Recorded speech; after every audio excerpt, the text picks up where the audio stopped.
Alors, on va prendre quelques minutes de votre temps pour vous présenter un projet fou. Ce projet, au début, c'était ça, relier en 1000 km l'Europe à l'Afrique, en longeant la Corse et la Sardaigne. Alors pourquoi faire ça? On s'est réunis autour de la question de l'eau, parce qu'on a compris qu'elle est centrale, et que l'eau, qui pourtant tombe du ciel, est en danger. De la pluie fine à nos océans, de notre robinet à nos industries, de l'eau partout. Mal gérée, mal répartie. Une ressource sacrée, mais gâchée. On voulait comprendre et connaître sa gestion, les problèmes liés à sa consommation, et surtout les solutions pour mieux la gérer. Alors Pascal a eu cette idée, nager pour faire du bruit et sensibiliser. Il voulait montrer que par de petits efforts, des choses impossibles deviennent possibles. Bon, traverser la Méditerranée à la nage, c'est pas une mince affaire. Physiquement certes, mais logistiquement aussi.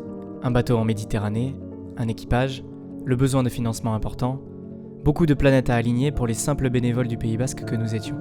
Les belles idées, ça donne envie, mais les vrais soutiens pour un projet si ambitieux, en réalité, c'est dur à trouver. Mais on s'interdit pas de rêver.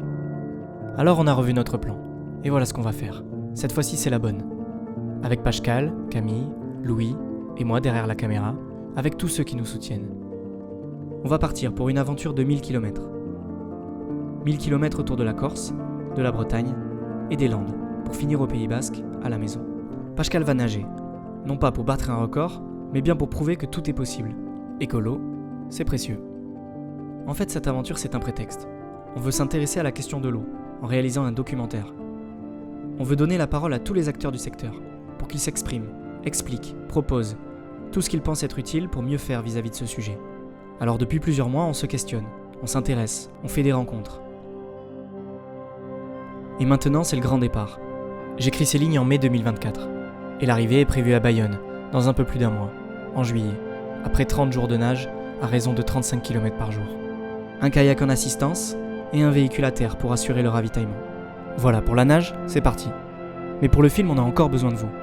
On a besoin de vous pour lever des fonds, pour produire le film, et pour ensuite donner aux associations qui nous ont ouvert leurs portes les moyens de continuer leurs actions.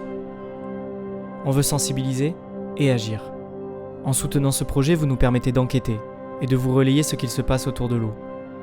Mais aussi vous permettez à ces associations d'agir concrètement sur le terrain et d'avoir un impact. Alors vous pouvez nous filer un coup de main. On a créé une cagnotte pour ça, et on compte sur vous. Ne soyez pas simplement spectateurs. Imaginez ce projet comme un vase. Et celui-là, il faut qu'il déborde, qu'il inonde le monde. C'est un vase bouillant, il est vivant. Chaque goutte que vous mettez dedans le fait bouillir encore plus. Chaque goutte que vous mettez dedans, c'est une goutte de moins dans le vase d'un système qui va périmer. Parce qu'il est temps de changer notre rapport à l'eau.